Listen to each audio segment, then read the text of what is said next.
Outdoor Edge's love of the hunt is brought to you by these fine sponsors: Trophy Taker, Viper Sights and Archery Products, Bradley Smoker, Weston Supply, Dead Downwind, Real Science, Real Results, and by Coolabuck, portable walk-in coolers.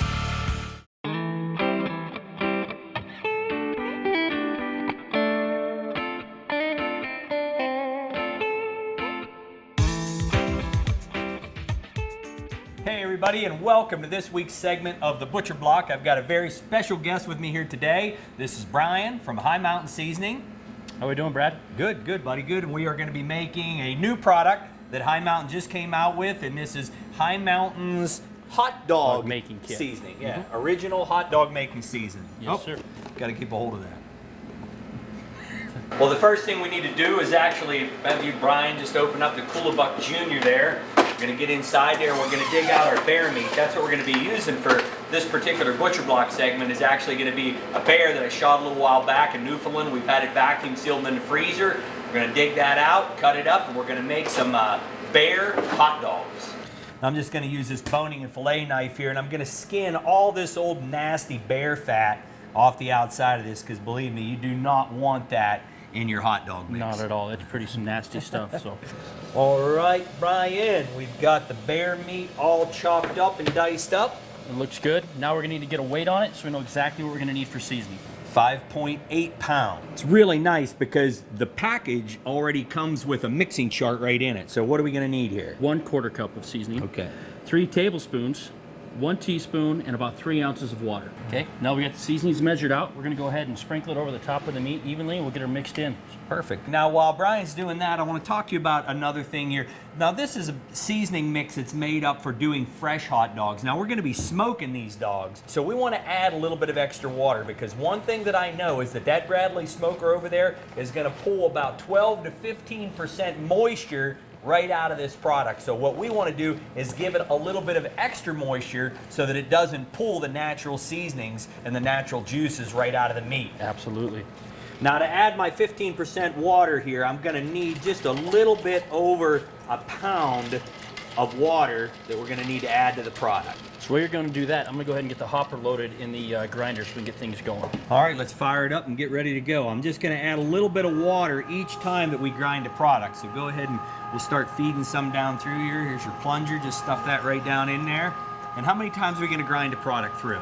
You know, you want to get it to a decent consistency, kind of like a hot dog. You don't want it to be too coarse because that's going to be more of a sausage. This is kind of those, like your bologna, your store-bought hot dog texture. So, you know, a couple times through your grinder on your fine plate at the final finished product, you're going to be just fine. So I'm going to go ahead and add the rest of this ice water to the meat mixture and get it all mixed in here. Now, the reason we use ice water is so that when it goes through the grinder, the meat doesn't get too hot and start to cook already. Exactly. And keeps it nice and safe, and there's no bacteria growth. While you're doing that, getting that all prepped and ready for the second grind, I'm going to unfold the plank here from Seth McGinn, and I'm going to prep and get the stuffer ready.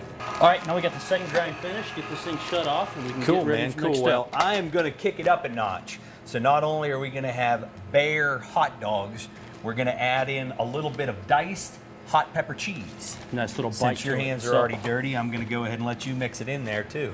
You know what's kind of cool too, Brad, about the bear? It's got the same texture and consistency like pork would. You know, really? The same fatty content in the meat and everything. Just, you know, the big difference is the color and maybe a little bit on the flavor, but with a good High Mountain seasoning in it, they'll never know. It's going to be perfect. All right, we've got the hopper all filled up on the stuffer. We're going to go ahead and add our casings right onto the stuffing horn here. Now, we don't want to overfill these casings because we're actually going to pinch them and twist them.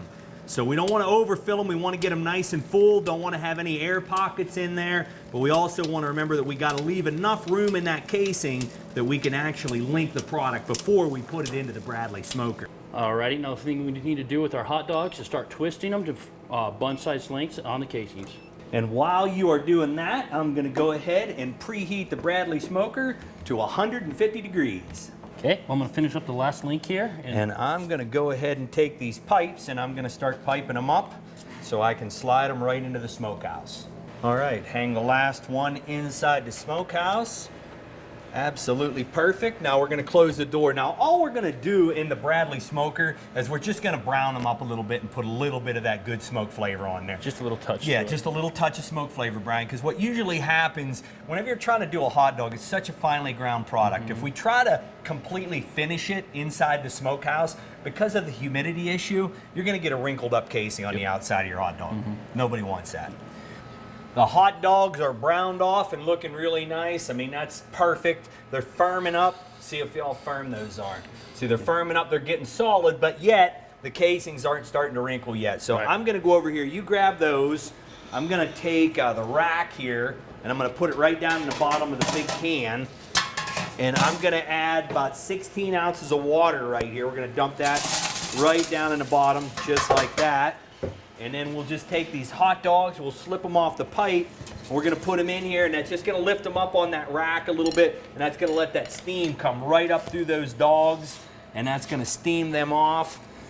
Snap the lid on here, be ready to cook. All right, I'm gonna fire up the multi-fuel burner here from Sethy McGinn, and I'm gonna turn that down really low. It doesn't take a lot of heat to get this can cooker steaming.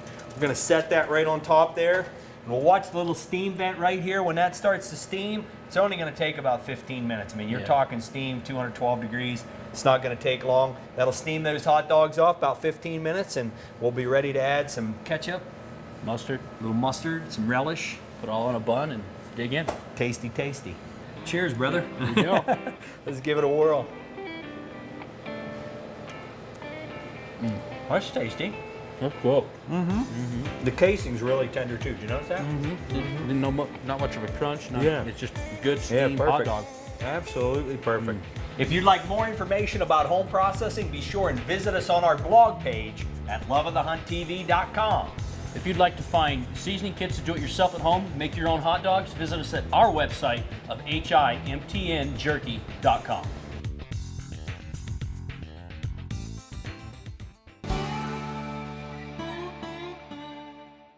I'm not the best mathematician, but I know that 2-0 to their 1 means that Jimmy and I have a lead. Just when I think Jimmy and I have the bragging rights for the evening, Frank and Jared decide that they're going to beat the heat. They're heading out for an evening hunt.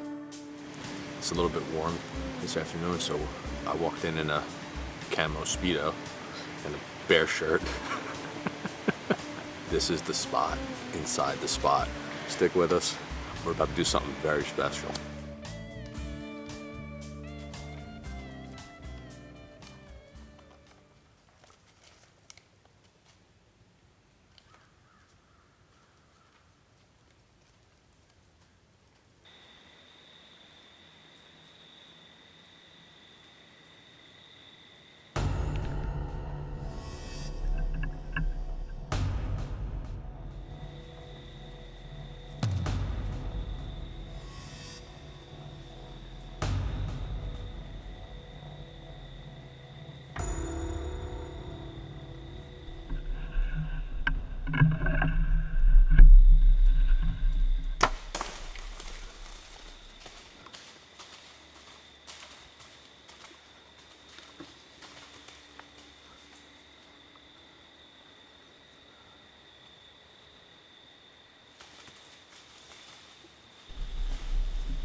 But we got the dough down, buddy. That's some points on the board for us and good eating.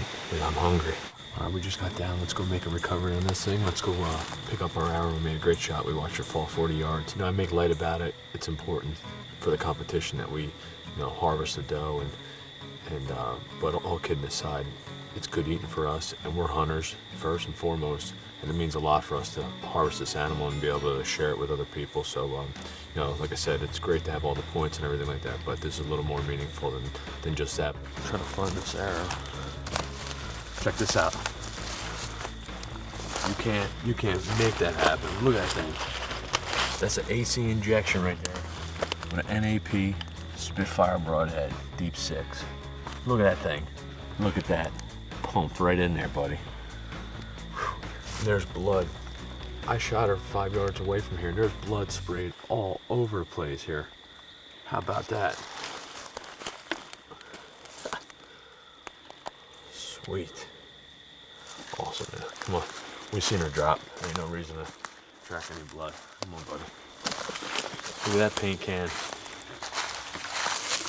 Oh, buddy. Pump station. Jimmy Smith style. It's all tied up. The doe tags are all filled, and you know what that means. It's time to chase after a buck. Now we got a storm coming through, so I don't know about Frank and Jared, but Jimmy and I are getting primal, and we're heading to the stand.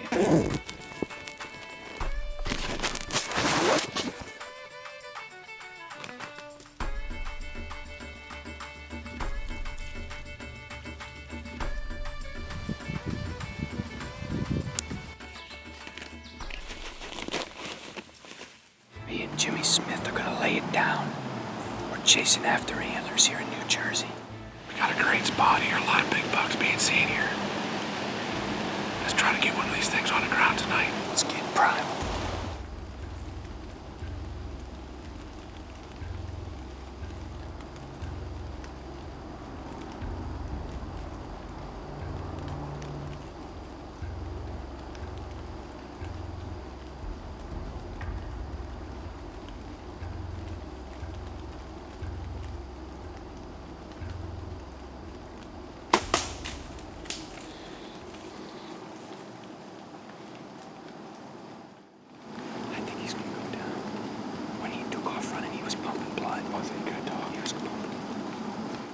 Because I hit this buck a touch low, we decided with the torrential downpour moving through that we would wait till the next day, slide in there, and we're gonna recover that buck. Bob hit this buck last night, put a great shot on it. We just had some rain come in and had to back out. We're gonna get them all processed up, feed our families. That's respectable to the beast, man. I mean, just the other day he's walking around and now he's gonna pass his fuel on to me, be our nutrients to go another day and keep on the hunt.